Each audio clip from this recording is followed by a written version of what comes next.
Yeah, and this is actually kind of remarkable that four Zoomers have allowed this to really happen. I mean, you look at this lineup, 4 picks in, this is exactly what they had last time with the exception of Theolacor, or I'm assuming it'll be Theolacor, on a Mirana instead of a Weaver, which honestly, the Mirana may not be quite as mobile all the time as the Weaver, but it's going to be more dangerous in terms of actual damage and lockdown than the Weaver was. So if you're four Zoomers, based on the bans that they went for, they had to assume this was a possibility. So maybe at the end of game one, they thought to themselves, we think we know how to beat what we just lost to, so we're going to try and test that out, because otherwise you've allowed No. Hokori to really just run it back.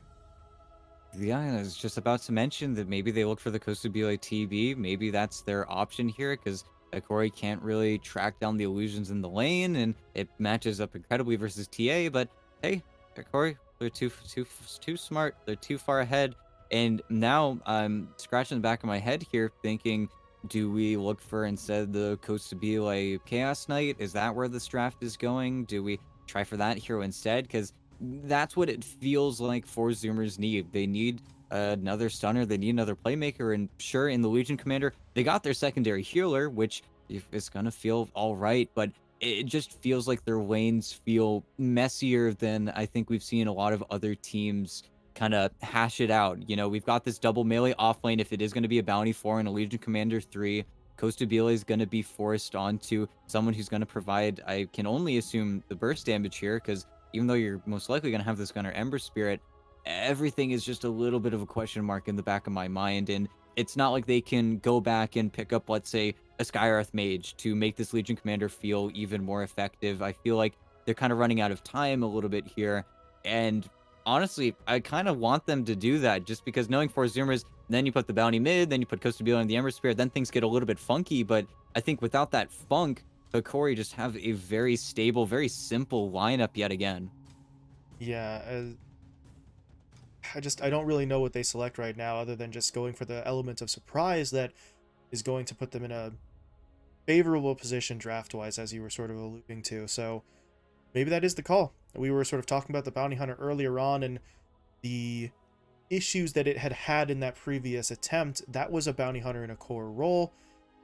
They could, yeah, put it in Z-Freak's hands, run it as a position 4 hero, and maybe not worry about that as much, or go for it, right? Roll the dice, put it on Gunner, run, as you said, Casable in the Ember Spirit position 1, but you have to choose. Do you go for something that weird, or do you go with a more conventional last pick that's still going to leave you, all things considered, at a disadvantage?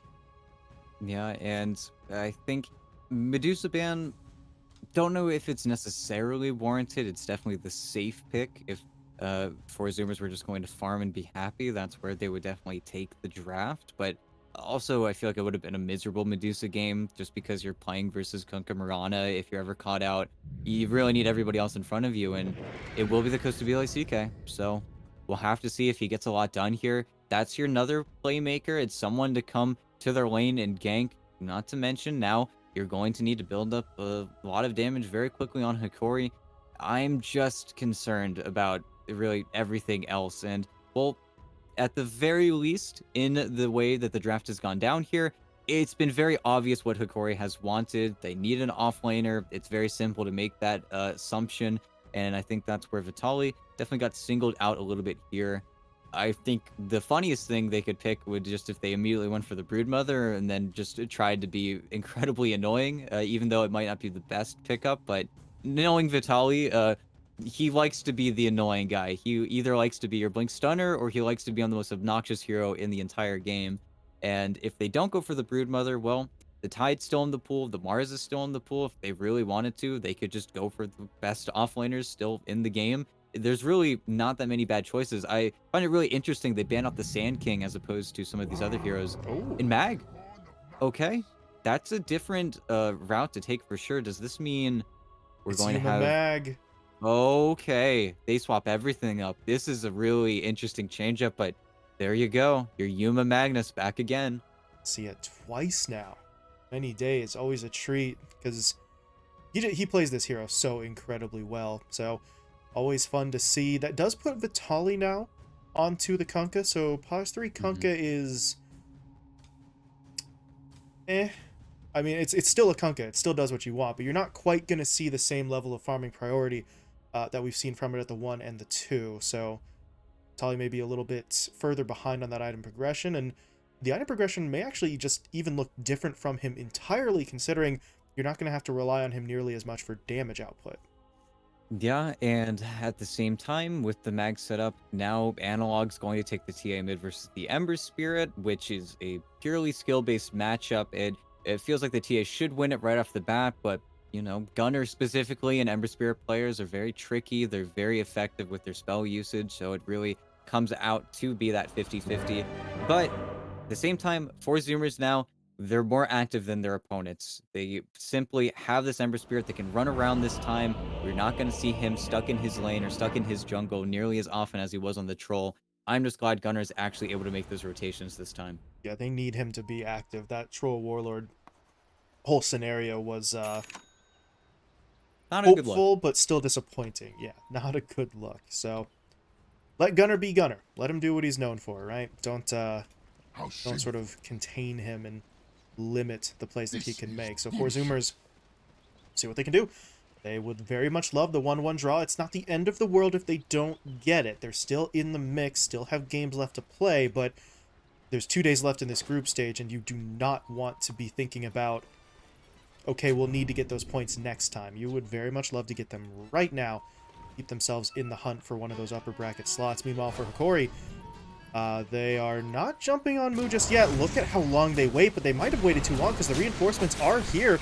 Mu is not going to go down easily. He's walking away thanks to that move speed bonus, but the pullback from Yuma with that shockwave is going to get them the kill. First blood to Hokori, looking for second blood now as they get Gunner.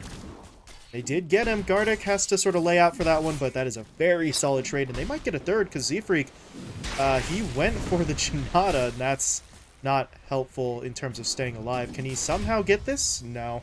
Yuma's able to get the hit in first. It was a nice attempt, and I think less than a second, really, on the timing would have gotten him the deny to Roshan. But as it stands, first blood and 2 further kills for Hokori for Gardic. They'll take that trade every time. Yeah, and well, all of those kills, I think they got spread out pretty evenly, but giving Analog just another easier kind of tick up, he's going to be twice as fast towards his bottle. Is Gardic even making this trek to the mid lane just to salve him up so he doesn't even need to worry about that? I think that's what's happening here. Absolute team player. Now he just needs to not get slighted, but Gunner doesn't even have the slight. And really, I think Force Zoomers take that fight thinking they have the advantage. They have, of course, Bounty Hunter of all heroes to tank up and just take the aggression. They have the HP and the armor advantage, but just a few too many of the Hokori spells landed, I think, there. But we'll have to see now how lanes start to break out here. Of course, Husky does lane with Mu. I like this a lot better. Can't really afford, again, the double melee, the double range setups. It does feel like in Dota right now, you really need to stick to your position and your role, so it just doesn't feel like you can make that adjustment super easily. And I think now Husky doesn't have to play versus the Marana, doesn't need to worry about his creeps getting nixed off. And Husky on the Chen creates maybe one less target, compared to the Bounty especially, for Yuma to get that Shockwave Skewer combo underneath the tower. Husky should really never be so far forward that he gets caught out by that play, so Bounty Hunter would definitely be susceptible, especially considering not a lot of health, 600 at the start, so we saw the last time around with Yuma, he just bullied up his opponents with that exact play. He was on the other side of the map when he did it, but it's still something that 4 Zoomers, I think, are very much aware of and doing their best not to fall victim to it. Yeah, they need to be very, very cautious here. And oh, Yuma, he always tries for it, even if he has no setup. Gardic even has the Fire Blast. I think if he just was a little bit more patient, maybe that lands. But Yuma, he's always a man to look out for, because you know in 8 seconds, there's going to be that threat that Moon needs to be so careful of. Who, without a point in the press, the attack here could really only rely on the move speed bonus from a level 1 overwhelming odds, and I don't really like your odds of surviving with that, so we'll see. Mu is sort of playing it back a little bit here, especially with both Yuma and Gardic right in his face. That means, obviously, he is not quite in as strong a position to try and last it, but prior to this exact moment, his lasting has been fantastic. He's at the top. He's 12-13 now and 0, compared to Yuma, who's really only at about half that much, so Commander playing this one out very well in the early stages. Yeah, and that's also where, of course, Yuma is getting harassed by Husky constantly, and Gardeck's trying to run interference, but it's also where, unfortunately, the Ignite doesn't really feel as effective. It's why I think Gardeck skips it in this lane, just because, well, hey, are you going to do it on the creep? Husky's just going to get another one. If it ever gets low, you always have this just nagging range creep messing with you, and yet again, it feels like Husky always finds time to get this bounty rune. Just wanders in, gets it down, and with the ward that they put in here as well, he knows there's really no one to contest it. So pretty much going to go their way for free in this top lane. Pretty solid for 4 Zoomers so far. The lane to maybe watch, though, is going to be mid. You mentioned sort of skill-based here. Gunner up against Analog, and so far, Analog inching out to a bit of an early lead, both in last hits and the denies. Yeah, and they're going to keep poking each other. They're going to keep prodding. Gunner's doing a really nice job here. He's trying to contest the small camp stack that it feels like he's aware of. It accidentally tanks 2 tower shots in the crag there, but unfortunately, this is a really poorly timed by Gunner because he is double waved himself as the water rune spawned, so that's a little bit unfortunate, but at the very least, he should be able to get the bottom one with his boots getting flown out, but an interesting play Yola, of from course, him, coming to but steal it, though. no, maybe not. Yeah, interesting. I don't know why he double waved himself there. He could have just took the wave under tower, but I guess he was afraid of giving Analog that small camp for a little bit too free. But at the same time, I don't know. That's a little bit of a strange one for me. Analog's about to be level 6 as well, so once you have those traps, the invade is never really going to come forward now for Gunner, and this is the one issue of the matchup, is just, hey, side blades and 1 point in refraction definitely pushes into the wave a lot faster than you with your level 2 flame guard, and he's going for the slight build as he should, just so his rotations feel that much stronger. But, well, does he steal any of these? He's trying to, and Z-Freak's actually here, but okay, it's just a forcing play, just trying to get him away. Moves his way over. That's the Flame Guard committed. You get 2 last hits out of it. That's nice, but oh, that's a slightly better play. Z-Freak in between the towers snipes out the courier, so your TA does not have her boots for a bit, and now Mirana's going to lose hers as well. Double snipe out from the Bounty Hunter, and, well, here's where things get a little bit more dicey, because Theolacor, he loses his courier there because he was rotating top. Is a courier going to try this, I think? Yuma got the skewer back. They don't have it. Theolacor actually was a little preoccupied, so there's no arrow coming in. He was dealing with Z-Freak, and without that arrow, they can't actually get the kill onto the Legion Commander. Yeah, and with the Theolacor coming top, it means that everybody is top, because now Vitali is stuck in a 1v1 versus Costa Bile, which I can only imagine is going to favor the CK, but Gardeck, this is a dangerous timing. Getting the Mud Golem, it's a really nice buff up, and the body blocks. Gardeck's not going to be able to get himself out of this one. He'll turn around for the stun, but I think they still have the damage. Just need to hit him up one more time. But Yuma, he got the skewer back. Unfortunately, that means Z-Freak is guaranteed to get that kill as he is skewered into Shuriken Toss range. But, well, you get the return kill. Yuma's not the one to get it. That is a little unfortunate, but you still make that a trade-off. And in the middle lane, Gunner, he is... Oh, that might be a problem. He just Sleight of Fisted, which means he doesn't have mana. There's the bottle charge. Okay. Cool.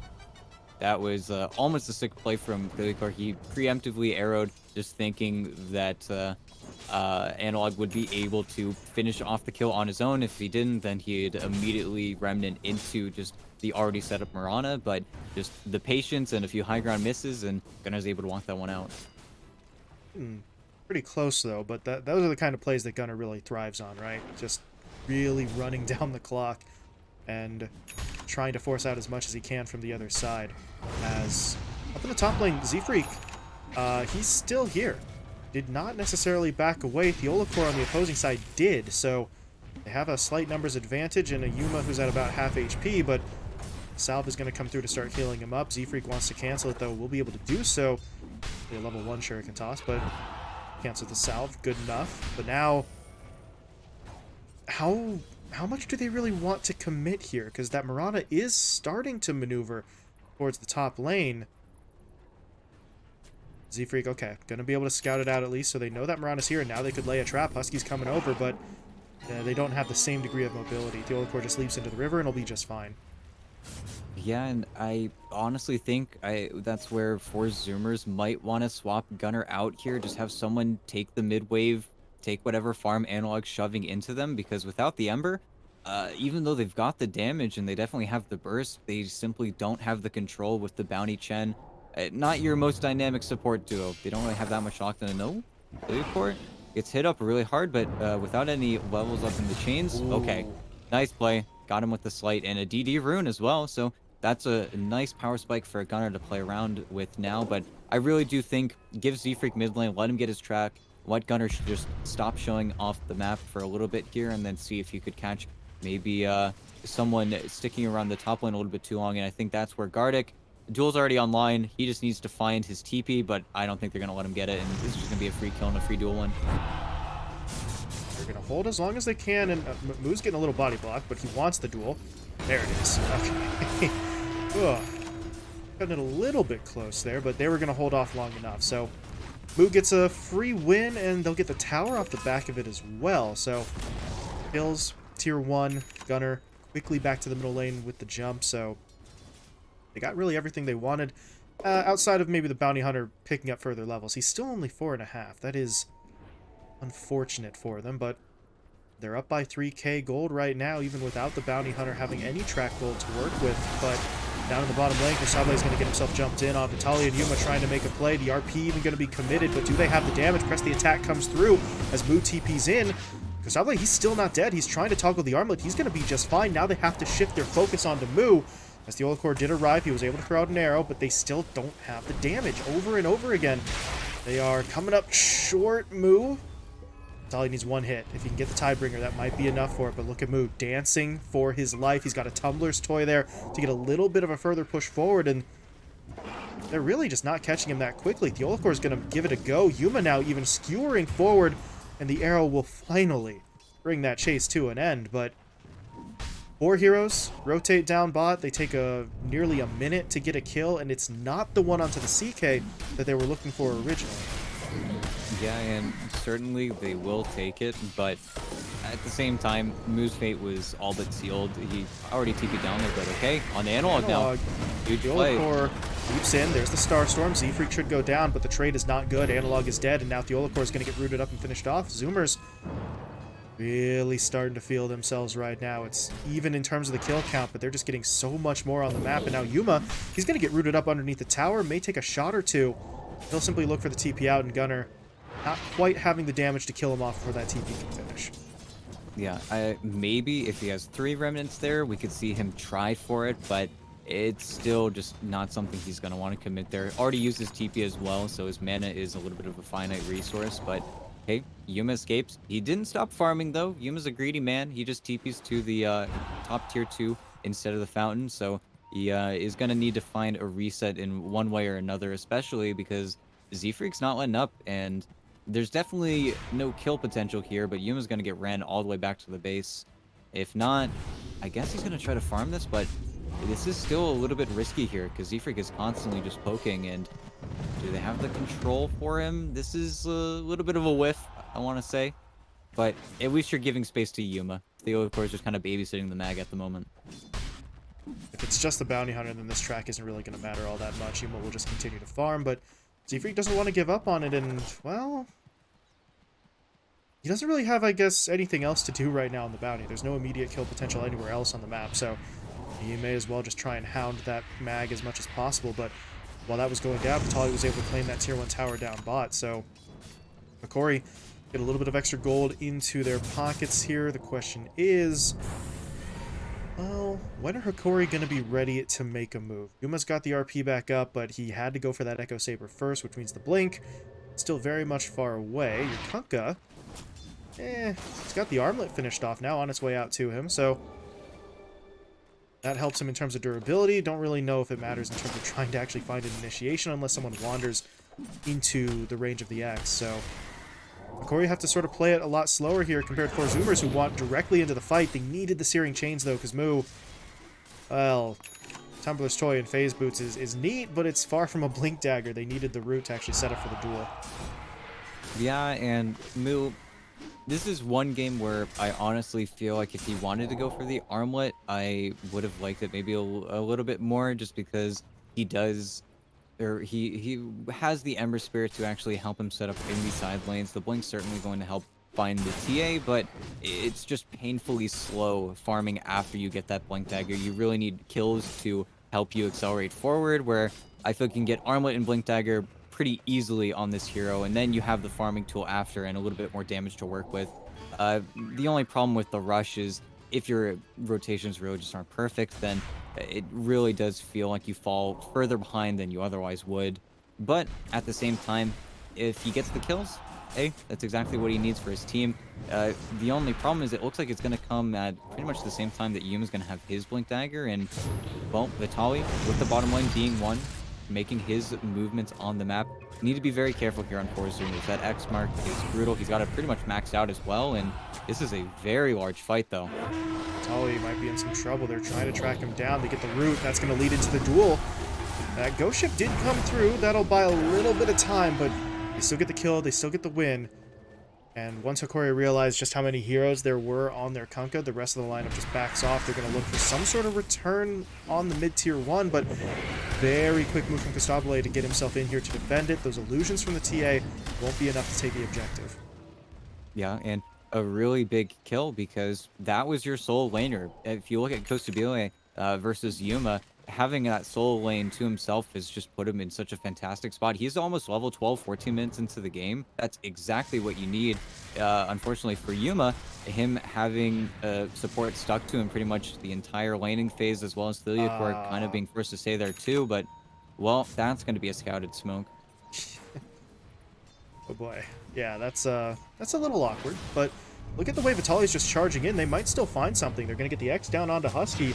Looking to get that Shen off the map, so yeah, it was scouted out. They're not going to get everything that they wanted, but at least they find a kill. Husky gets taken down. Yuma's the one to get it. Also very important as he makes progress towards that blink, so not the worst smoke in the world, but definitely one where four Zoomers got to pick who they were going to effectively sacrifice there, as Freak not really getting punished at this stage either. He does have 3 deaths on the board, but those deaths I feel came much earlier in this game. Now he's just sort of able to roam around, get the track, maybe not for the gold, but for a lot of vision, which means four Zoomers have so much more space to operate, knowing where a lot of their opponents are. Yeah, and with the Blink Dagger on Mu, they're waiting for a mistake for Hokori. They're taking away the triangle of all things right now, and even though four Zoomers are not going to be thrilled to take this bottom tier 1, they'll definitely take it gold in hand, and that's also where Analog has unfortunately gone for the Blink Dagger first. So with as many heroes as they are showing bottom, there's not that immediate threat of Roshan. Analog, as I say that, he's going to try to do it, but this does not feel nearly as strong, and it's going to take just a little bit longer. We'll have to see. If they get any idea that this is going down, though, four Zoomers should just immediately come to the pit. And we'll have to see. It is up to them. There's the scan. And here comes Gunnar. Says, no, no, no. You don't get to take Roche for free. We're going to try and start something here. But the Moonlight Shadow, going to be interesting. They've got the X onto Gunnar. Who's going to win this timing battle, though? Well, Gunnar is. They had the arrow flying through even just in case, but it wasn't able to connect. And now you are stuck in an incredibly strange position. Roche is down to about 1/3 of its HP, but you can't go back in right now. Four Zoomers have so many eyes on the pit. If you go in, you're just going to get sort of rolled into. And four Zoomers with their position, look at this. They're just going to take the tower. You're not going in for Roche, so take an objective slowly, because the glyph does get deployed there, but both sides are just sort of backing away. Now they're both looking for tier 1 towers, so looks like the fight over Roche has basically come to an end. Yeah, it's an impossible position to be in. You can't go back into the pit. You have the Centaur scouting it out, so instead your opponents just take all of this control away. They get their own high ground ward up. They're going to stay around this area for as long as they can really milk it for, and they would love a pick onto Gunnar here, but until they get that Blink RP in, that's what Yuma's looking for. He wants that immediate reaction. It would be gut-wrenching if Gunnar just dodges it out with a slight or a remnant, but here we go. Ooh. Well, he had to do it blind, didn't have a lane ward to set himself up, but it's that kill that misses that suddenly For Zoomers, now knowing where you're playing, they don't need to leave their area at all. All they need to be conscious of is that smoke to reclaim the high ground. And, well, a ward and a trap did just spawn out Costabile. They do need to be careful here. This is a 4v5, and they don't just want Z-Freak, but the high ground is the defense. It's going to get very, very tense as four Zoomers are holding.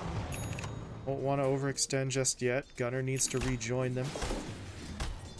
Doesn't look like there's really anything to commit to. Hokori, once they realize their opponents are up there, just kind of back away. So both sides realizing really just how much is at stake here. Four Zoomers may be the squad in the lead net worth-wise right now, but a lost team fight into a Roche attempt could really sort of swing momentum. Although, speaking of Roche attempts, Four Zoomers themselves into the pit a little bit. Not a full commitment, though. Maybe just a bait.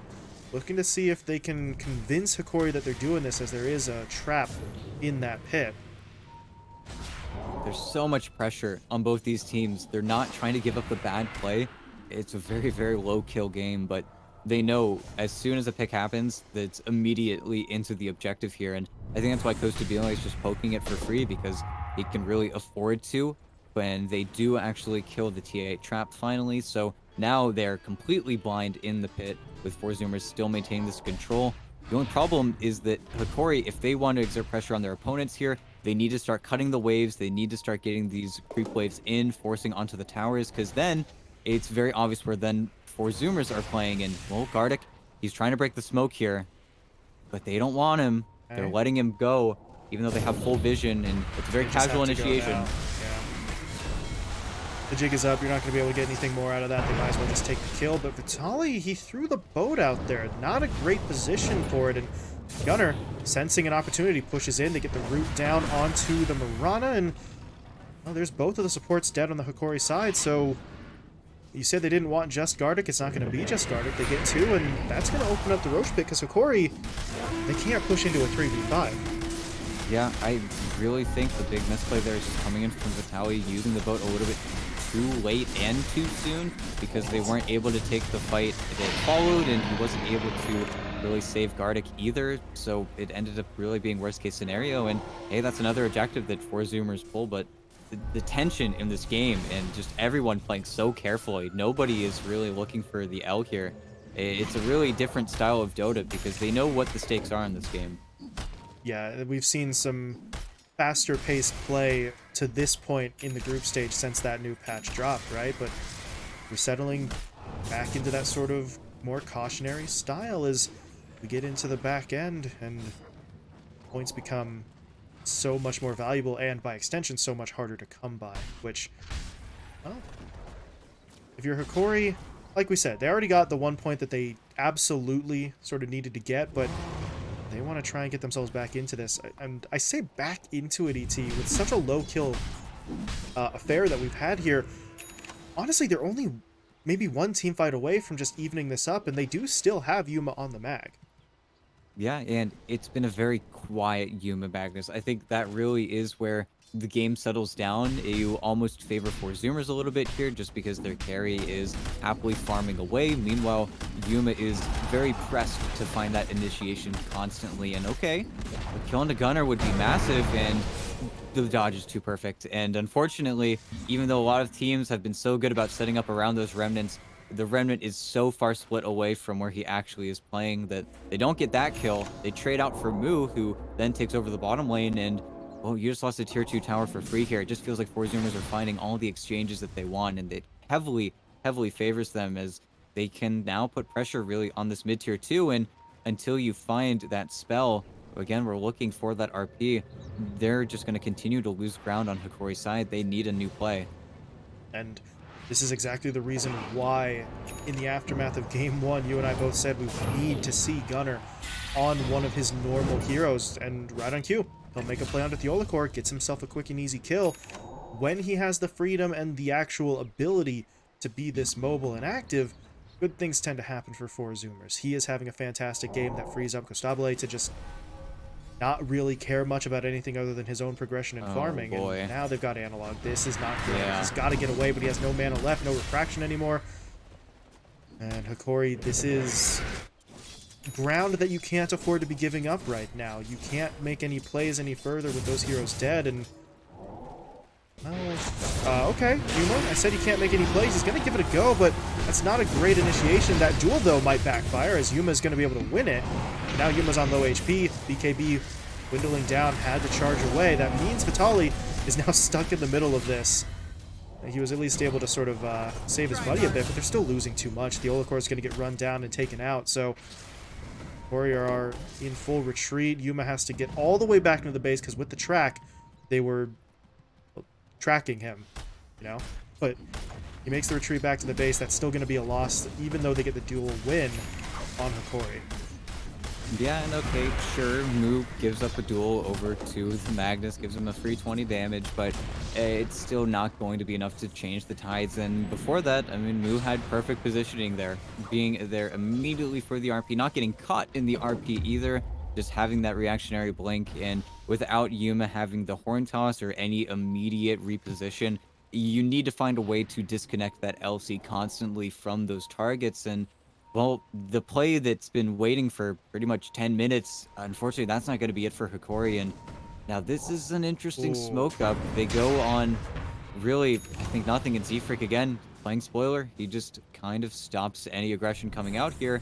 And to note as well, that fight was taken without Analog. They just go for a pick to try and keep themselves maybe in a position to farm up a little bit more, but I just feel like the CK is becoming an absolute monster as he's coming up on a full Scotty at this stage of the game. He's just going to be way too big to deal with.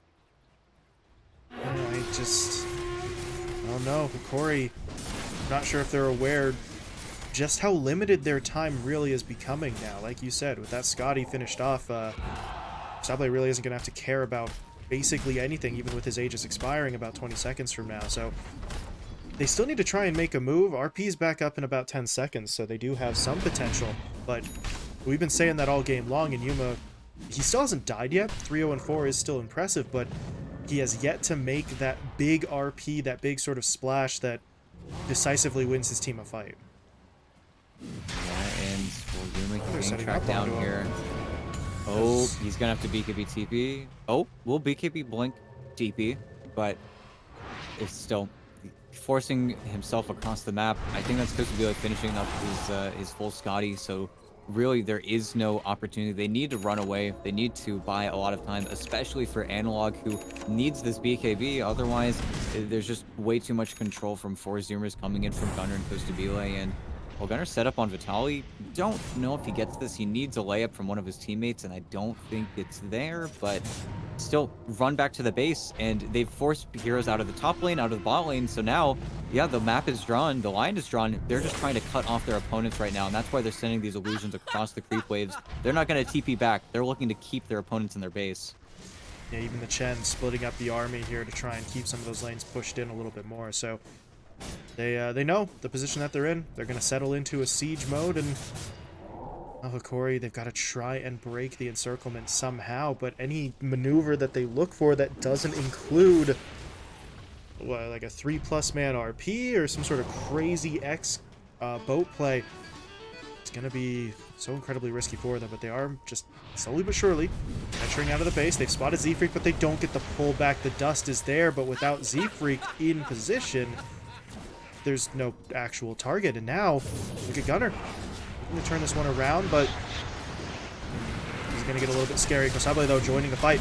Will take Gardic down, and, well, can they actually hold this? The silence is onto Yuma, so the RP is not forthcoming, and now they got the duel onto Vitali. Yuma actually wanted to go in again, but will hold on the RP a second time. Maybe thinking that one wasn't going to be enough for them, especially considering by that point, Templar Assassin had already basically backed off. So even if you get a big RP, you don't have the follow-up damage, but that means 4 Zoomers are really just set up for a high ground push. They should take this tower for free. Yeah, we get to go in on the tower, and I think the larger aspect of that RP is just Yuma was already chunked down to maybe a quarter of what he would have had left in a tank, and currently he's not a damage dealer. He doesn't have a crit stick. He's working towards an AC. It feels like even though Yuma is currently deathless, he's not really able to kind of get what he needs at this stage of the game. And at the same time, if it takes him and Analog on an RP. Analog needs to be hitting the entire time for any of that to be felt, and, well, Ophelia Core, top lane, running away. Should be timed out. No.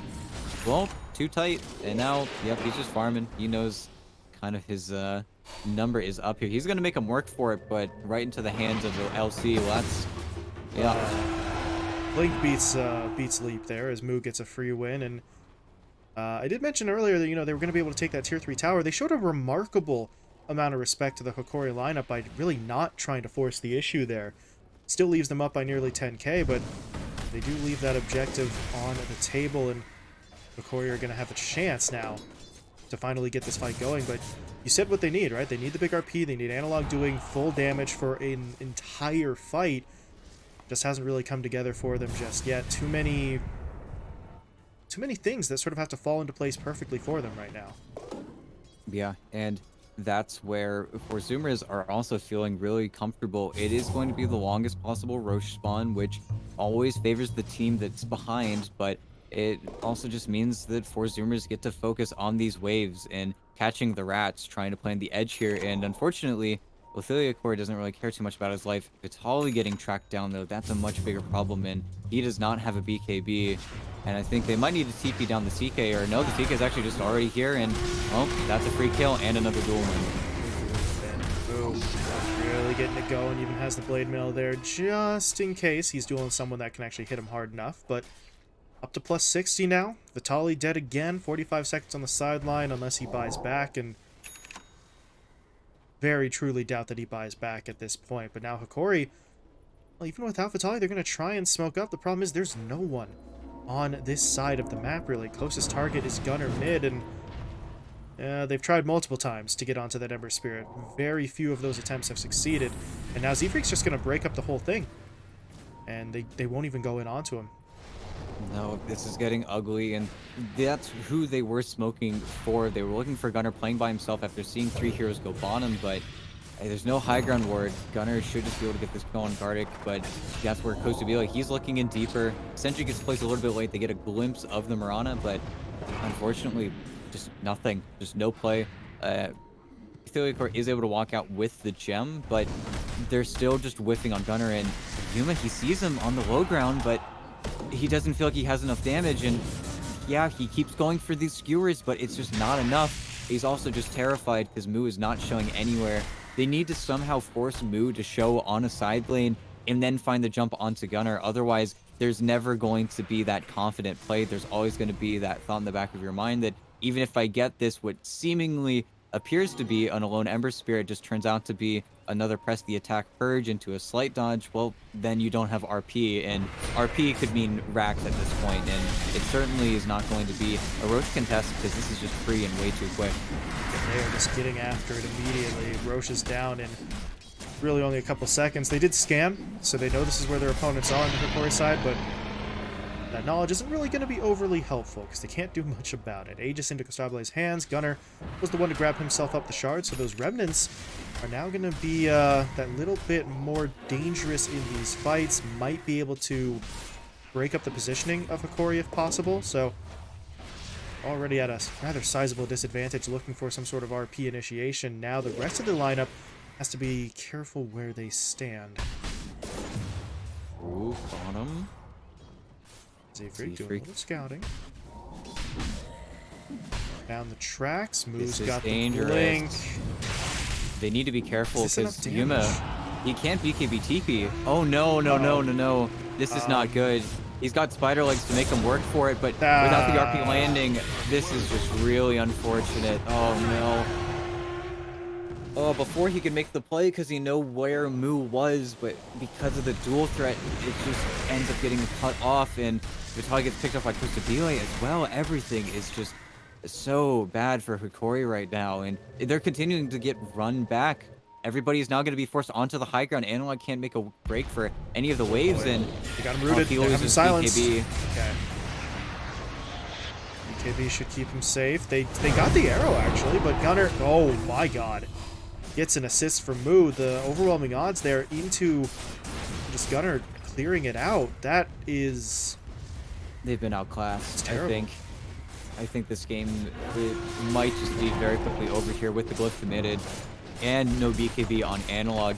They'd at least need to wait another, I want to say 50 seconds before they can take a full fight engagement, but this is at the very least going to be 2 racks for free. At the very worst, mega creeps without a nice follow-up here, because they should just be able to immediately refocus and yeah, immediately going bottom.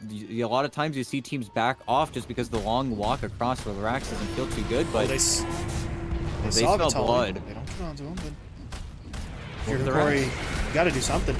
Everybody's back up, and you're going to lose your racks. It's going to be megas if you don't make a move, but they're trying to wait for their moment. Where is Yuma in this situation? He is going to make the initiation, jumping on a Costabile, but even if you get him down, that's just the first life. He's got the Aegis, but they're still just focusing so much on it.